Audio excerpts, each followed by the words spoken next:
time since I posted a video here in my YouTube channel. And I know it's like been like more than 1 year na rin. Diba? Hindi naman din talaga ako active vlogger. Ano lang ako. Ano ngayon? Seasonal vlog. Hindi nga yun yung seasonal eh. Ano lang, pasulpot-sulpot lang na nagbo-vlog.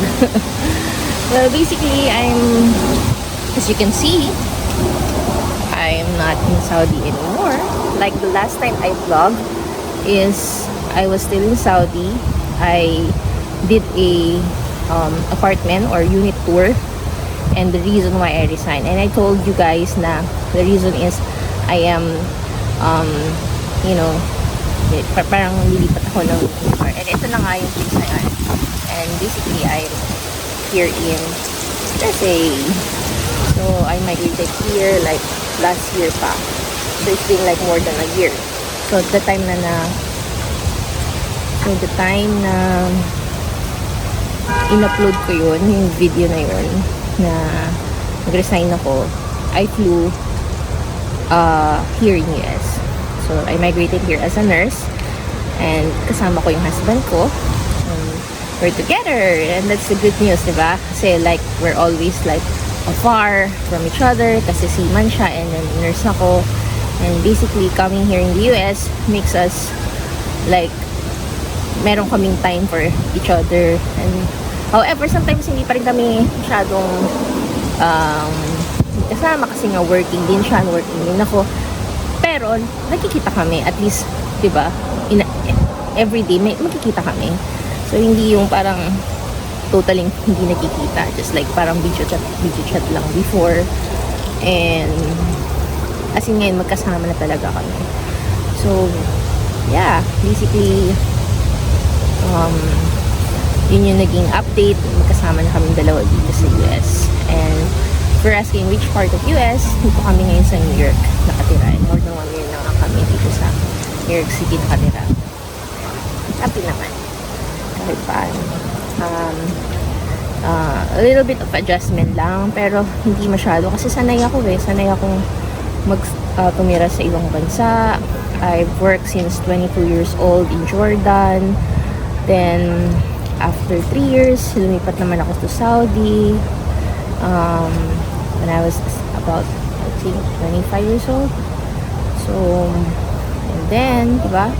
Sobrang tagal ko din sa Saudi. More than 10 years. So, sanay ako na hindi talaga ako sa Pilipinas. Simula nang graduate ako. Talagang yung life ko dun sa Pilipinas, nag-aral lang, konting training, and then lumipat na agad ako ng ibang bansa na agad ako by the age of 22 years old na. Yeah, I just turned 22 kasi parang 21 ako nung na-hire eh. So, saktong-sakto lang din na yung flight ko lang is 22 na ako. Pero 21 ako actually na-hire. So, ganun siya kabilis ang nangyari. Kasi 20 years old, graduate na ako ng college as a nurse. So, hindi na ganun ngayon kasi K-12 na ngayon sa Pilipinas. So, more than 20 plus na yung mga gumagraduate ng nursing. Pero my time, batch 2008 nga pala ako. Yun, 20 years old graduate na ako ng nurse. Batch 2008. And yun. So, finally, ito yung pinaka-last na destination. Hindi naman. I mean, what I'm saying is, di ba, nag-Jordan nga ako, nag-Saudi ako, and then, ito na yung final na destination na gusto kong magstay. Although, hindi ko rin naman nakikita yung sarili ko dito na talagang tatanda ko dito. But I'm saying na dito ako mag-work, dito ako bubuo ng family, dito lahat-lahat ng hanggat sa kaya. And then, probably, babalik sa Pilipinas. If you're asking me why New York City, actually, hindi naman siya talaga parang naging choice ko na magstay. Although I love New York City kasi I came here around 2017 as a tourist visa, and then I went here in New York City. I love the city. I love being in a city. However, I was assigned to work in North Carolina in one of the hospital there, in one of the magnet hospital in North Carolina. However, because it took me so long to come to US, there's some changes na I have to change hospital nung sa agency ko na they offer me New York City. So yun, I grabbed the opportunity since it's a good hospital also. It's a #1 hospital here in New York City. It's a magnet hospital. So it's known hospital here in New York City.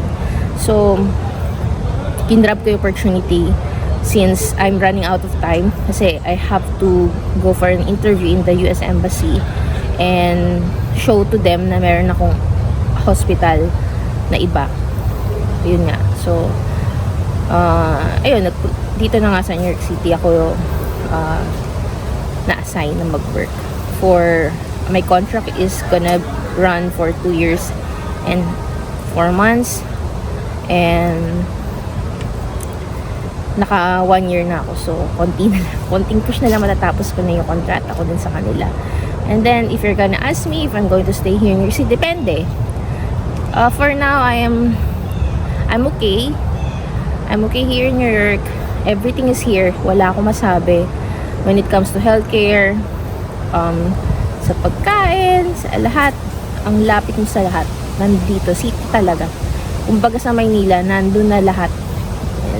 Alam mo yun, hindi ka nalalayo sa mga bagay-bagay. Everything nandito na nga.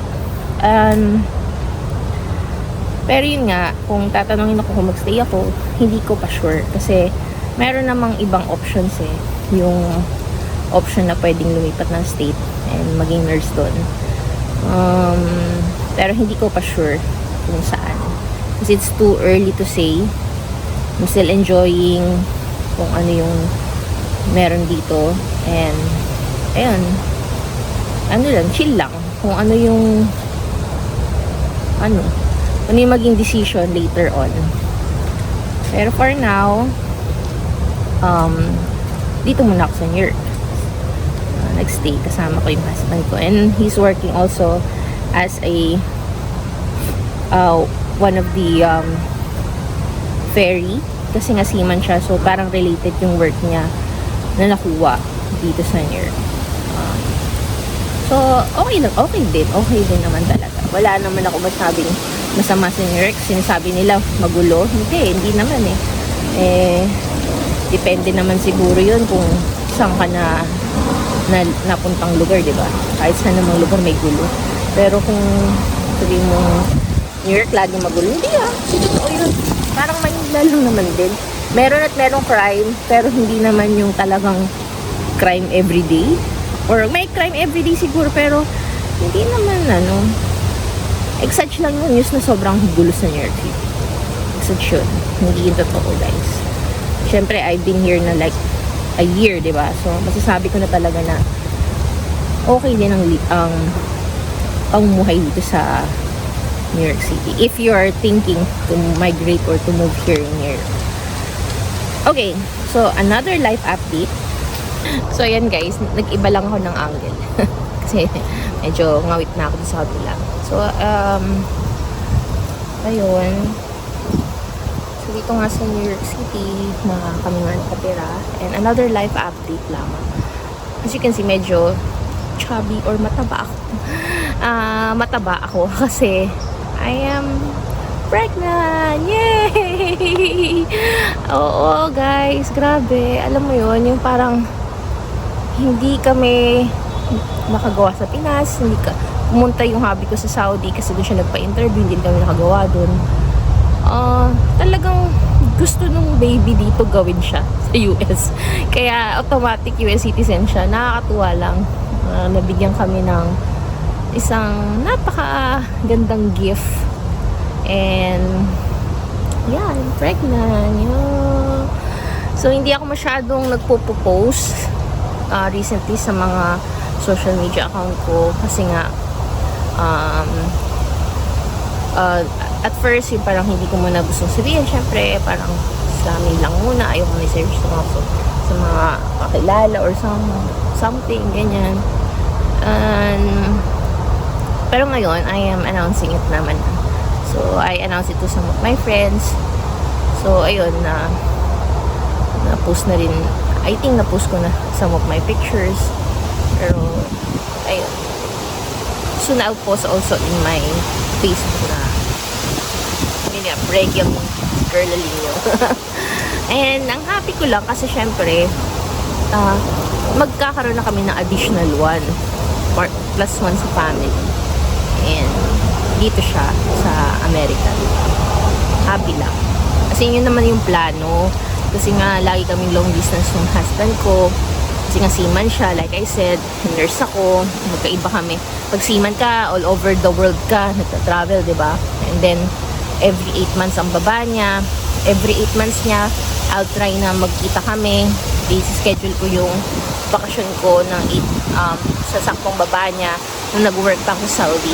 So, ganun siya at ganun for how many years na kasal kami and mag-boyfriend-girlfriend kami. Naging mag-boyfriend-girlfriend kami 2015. So, ganun siya hanggang 2023. Halfway ng 2023. Ganun at ganun lang lagi. Alam mo yun, yung parang parang wala namang changes. Hindi man makabuo, alam mo yun. And since na yun nga, nag-migrate kami sa US, yun, makabuo din kami finally. Happy talaga sobra kasi nga plus one na sa family.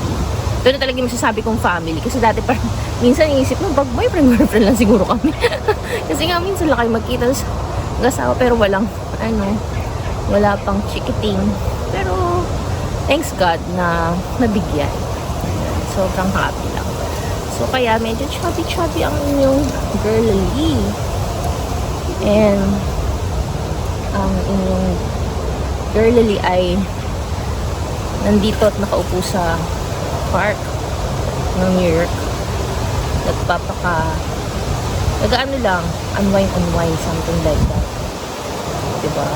Ang sarap din kasi mag-unwind. Upo-upo. Especially fall ngayon dito sa Amerika. It's October, tapos na pala October. Kahapon yung last na October 31. It's November 1 today. Halloween pala kahapon. All Saints, All Souls Day ngayon. November 1. So, ayun, kita nyo, napaka-relaxing dito sa park. I'm here in Queens Botanical Park, New York City. Okay, so,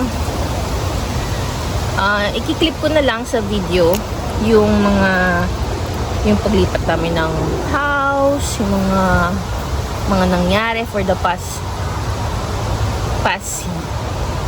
months kasi 1 year na kami dito. Kung ano yung mga nangyari, video clip lang, i-clip ko na lang para magkaroon lang kayo ng idea kung ano nangyari, ganyan, that walang update. Hindi naman din kasi talaga ako nag-update masyado sa YouTube. Sabi ko nga, hindi naman ako vlogger talaga, but I just wanted to do this video kasi parang it's very important for me na ma-vlog ko to, yung part ng pag-start ako maging mother and yung aking magiging anak, ay makita niya na ito, happy ang mother niya. And yun, for sure sa mga ibang mga nanonood dyan na mga nurse, gusto nyo ring malaman kung paano pumunta dito sa US, paano mag-migrate, paano ang life, especially gusto nyo dito sa New York City. I'll try my best na i-share yung ganong klaseng experience or steps pag may chance. Kasi hindi naman ako lagi talaga nagbablog. Pero you can always message me sa mga Instagram ko, Facebook ko, and I'll try my best na mag-reply sa inyo dun sa social media account ko. Hindi naman talaga ako active din talaga dito sa YouTube. But yeah, I'll try my best na sagutin ang mga katanungan ninyo.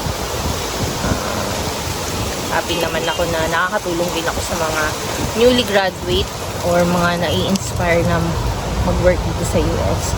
Huwag kayong matakot guys kung kung nagde-decide pa lang kayo, UK ba, Ireland ba, Australia, New Zealand, US. Huwag kayong matakot na mag-migrate.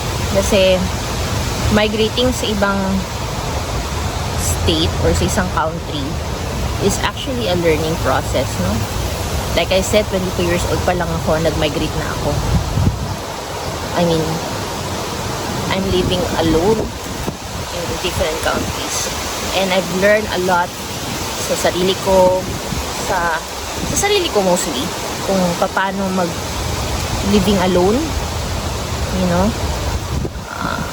Yan, matututunan mo lahat yan, yung paano dumiskarte sa buhay.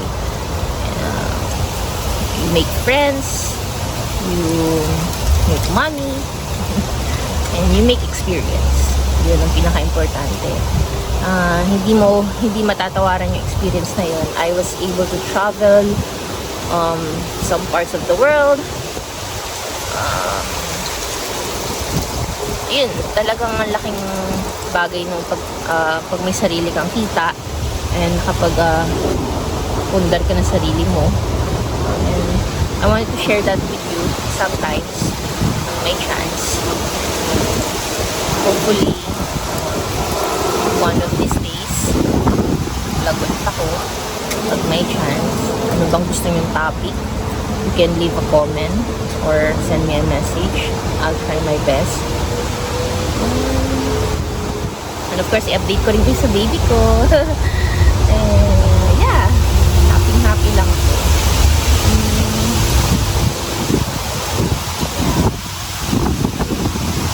Sarap lang upo dito guys. Kasi, ang hangin-hangin.